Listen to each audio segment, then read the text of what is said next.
지난 26일이요. 세계 마약 퇴치의 날이었습니다. 그래서 이번 주 시사돌직구 탑3 두 번째 주제를 마약류 범죄의 실태와 처벌에 대해서 다뤄보려고 합니다. 그리고 이게 좀 최근에 또 그 연예인 김성민 씨 관련된 사건들도 같이 나왔는데 물론 그분의 어떤 이제 자살로 인한 그런 뇌사 상태로 인해서 좀 안타까운 일이 벌어진 부분, 그리고 그분이 조명되다 보니 또 그분이 과거에 이제 뭐 마약 관련된 부분이 있어서 그게 다시 재조명된 부분은 참 안타까운 것 같습니다.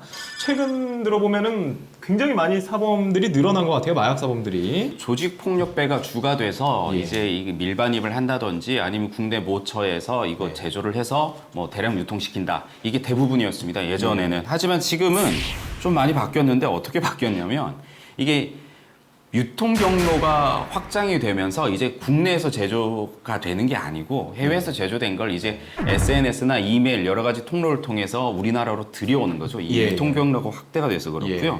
유통 경로가 다양해지다 보니까 이 마약 종류도 다양해지기 시작했고요. 이 그 마약을 복용하는 사람들도 좀 더 다양해지고 굉장히 있습니다. 많아졌죠. 이게 경찰들이 잡기가 힘드니까 이게 점점 이것도 또 음성화 되어 돼가는 것 같아요. 그러니까 음성화가 됐음에도 불구하고 그 마약 사범이 말이죠. 정부 발표에 따르면 2011년에 9,174명이었어요. 그런데 이게 해마다 늘어서 지난해입니다. 2015년 기준으로 11,916명까지 늘었습니다. 10,000명 돌파했습니다. 한 해 발생했습니다. 제 채팅창에 보면은 불맛짬뽕님이 이런 의견을 주셨어요. 대마초 이런 건 진짜 몸에 해로운가요? 합법인 나라도 몇몇 있잖아요. 이런 건 좀 담배값이나 좀 내려주삼 하시는 분도 있는데 합법인 나라가 아니고 합법인 주가 몇 군데 있죠. 합법인 나라가 있어요. 또 네덜란드 같은 게 합법이더라고요. 거기는 아예 통으로. 제가 그거를 얘기를 들어보니까 오히려 담배가 중독성이 더 심하대요. 근데 하나의 유력한 설이 있어요. 유력한 설. 그게 진짜라는 건 아니고 유력한 설이 뭐냐면 우리나라 그 KTNG 담배인상공사로부터 걷어들이는 세금이 장난이 아니거든요. 담배값 올린 것도 다 세금 때문이잖아요. 그렇죠. 근데 대마초를 KTNG에서 하기에는 지금 뭐 국민 감정상 말이 안 되는 거 아니겠어요? 그러니까 그거를 합법화 시킬 수가 없는 거예요. 세금을 걷어들여야 되는데. 그리고 대마초 처벌했는데 갑자기 어느 날부터인가 그렇게 강력 처벌하고 막 연예인들 대마초 하면 완전 매장시켜버리고 그런 분위기에서 국가적인 차원에서 세금 걷어보겠다고 대마초를 합법화 시켜? 말도 안 되는 거거든요, 그게. 그러니까 그리고 대마초가 음성적으로 있는 것도 단속을 빨리 해야 돼요. 왜냐하면 그게 담배 시장을 하고 이 경쟁 관계, 대체 관계에 있어갖고요. 담배 시장을 잠식하게 되면은 세금이 그만큼 덜 거친대요. 그러니까 그게 굉장히 유력한 설인데 맞는 말 같더라고요, 보니까. 마리화나나 이런 거 외국 가서 해보신 분들 되게 많아요, 우리나라에서도. 그렇죠. 아마 모르겠어요. 뭐 조심스러운 발언이지만 판검사분들도 호기심에서 해봤을걸? 한 사람 분명히 있을걸? 내가 장담한다. 내가 검사 중에 분명히 있다. 왜? 내가 잡아보려면 한번 해봐야지. 위험한 발언인가요? 호기심이 말아서 이게 편집 좀 해주세요. 알겠습니다. 말씀하신 대로 예전에는 이 마약류가 대마, 코카인, 그리고 필로폰 뭐 이게 다였는데요. 요즘에는 또 이게 종류도 다양해졌죠. 그 연예인들 얼마 전에 단체로 달려 들어갔을 때 했던 게 뭐 졸피뎀, 프로포폴 여러분 들어보셨죠? 그쵸? 그리고 우유 주사라고 불렀던 그 프로포폴. 그 프로포폴이 뭐 수면 내시경 할 때 쓰는 그거라던데요? 아니 그게 향정신의약품 아니에요 그게? 그래서 그게 이제 의사들이 이렇게 한정된 그런 치료에 의해서만 이렇게 마취 성분이 들어있고 해서 그렇게 하는 것인데 지금 그거를 그냥 이렇게 잠이 안 온다. 그래서 좀 놔달라. 이러면 안 되거든요. 그런데 써가지고 문제가 됐었죠. 그 프로포폴 같은 경우에는. 처음에는 그렇게 시작해서 중독이 되는 것 같아요. 시작에 대해서.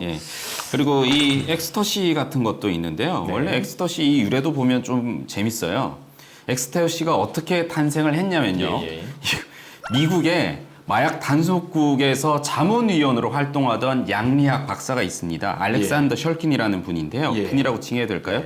이 사람이 있는데 이 사람의 논리는 이렇습니다. 약물을 통한 초현실적 경험은 종교적 재래와 비슷한 고대부터 인류와 함께한 삶의 일부라고 말들을 하고 있었어요. 굉장히 이 약 그리고 이런 환각에 대해서는 어느 정도 옹호하는 입장이었어요. 그래서 이분이 나이가 들어서 이제 은퇴를 했을 때 한적한 시골에다가 연구소를 세웁니다. 본인 와이프랑. 그런데 아내도 역시 양리학자예요.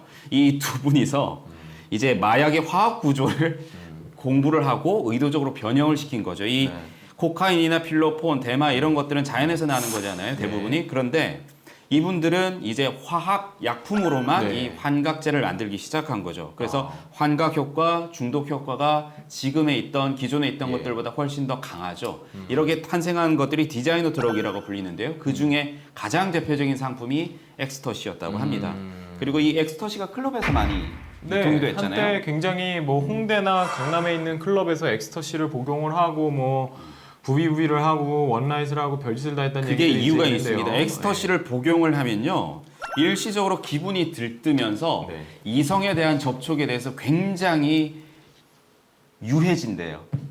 기분이 예. 들뜨면서 이성에 대한 접촉이 그렇군요. 굉장히 유해지기 때문에 친밀도가 증가하는 효과가 있대요, 실질적으로. 그 부비부비란 아마, 단어가 네. 나올 때 엑스터시가 같이 좀 네네. 얘기가 나왔던 것 같은데요. 그 교수님, 우리 이거 마약 관련되는 법을 규율하고 있는 게 따로 있죠? 네, 이게? 있죠. 네. 예. 네. 그게 이제 마약류 관리에 관한 법률이죠. 예. 근데 이제 여기서 마약류라고 하는 건 세 가지를 얘기하는데 양귀비, 예, 양귀비. 그리고 이제 아편, 아편.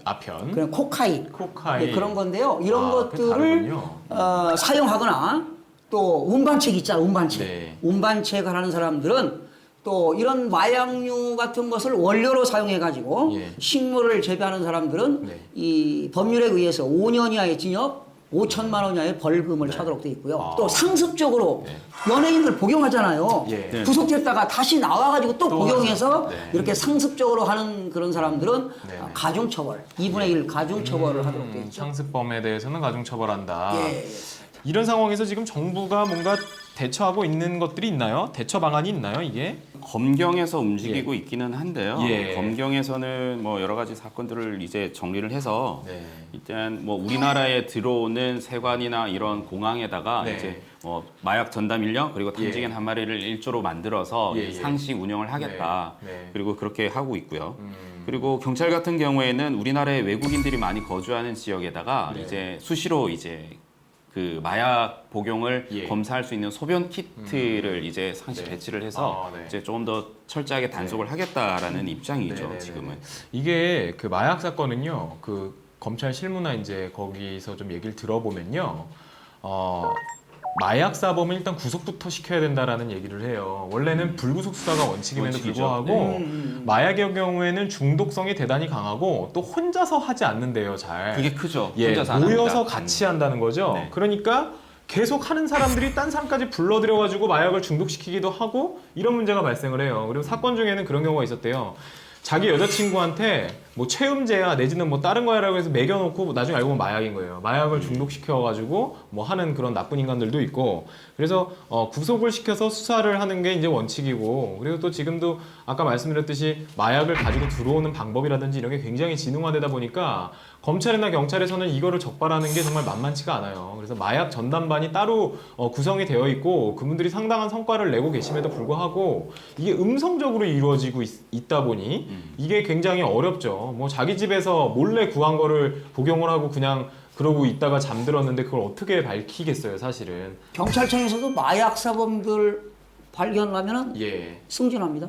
그렇군요. 예. 일단 마약을 접하게 되면요. 네. 일단 다음에 본인이 어떤 법적 처벌을 받던지 아니면 어떤 충격에 의해서 뭐 그만둬야 되겠다라고 뭐 스스로 그렇게 네. 마음가짐을 가지셨다면 예, 예. 전문가들이 조언을 하는 거에 따르면요.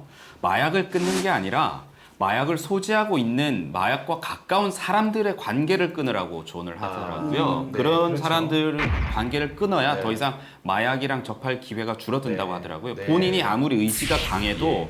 그 사람들이 계속 권유를 하면 이 중독성 때문에 결국에는 다시 발을 들여놓게 된다고 네, 합니다. 그렇죠. 이런 부분은 좀 주의를 해야 되겠죠. 뭐 채팅창을 보면 룰루비냉님이 뭘 하든지 간에 못된 사람들이 제일 문제다. 마약의 일종 성분도 좋게 사용하면 수술용 마취든지 좋게 사용도 되는데 그렇죠. 무기들도 원래 지키기 위해서 만들었는데 악용이 돼서 문제가 되는 거지. 못된 놈들 진짜 모아서 정신교육하는 데라도 만들었으면 좋겠음. 굉장히 착하신 분이에요. 범죄자로만 볼 것이 아니라 그냥 환자로 좀 보고 예. 치유해서 다시 사회로 돌아갈 수 있게끔 만드는 시스템도 좀 갖춰줘야 된다라고. 아니 뭐 마약에 대한 교육 홍보 뭐 이런 게 왜 없겠어요? 금지를 그 요구하는 교육 프로그램 왜 없겠어요? 과거에 처벌을 안 했겠어요? 예, 이거는 지금 이렇게 늘어가는 와중에는 좀 뭔가 강력한 대책이 필요하다고 생각을 합니다. 여러분들도 뭐 사형 뭐 모르겠습니다. 사형 저는 찬성합니다. 정말 나쁜 것들은 예, 확실하게 죽여버려야 돼요. 예, 뭘 그거를 먹이고 재우고 공부시키고 교육시키고 그럴 시간이 없어요. 예. 자, 이렇게 정리를 훈훈하게 하도록 하겠습니다. 예. 마약사범 판매자들 엄벌에 처하고, 예. 교육도 물론 중요하지만 조금 더 강력하게 계도를 할 필요가 있다는 생각이 듭니다. 교육을 통해서라도. 예, 일단 그 마약사범이 더 양산되지 않게끔 막는 게 더 중요하다는 생각을 해봤습니다.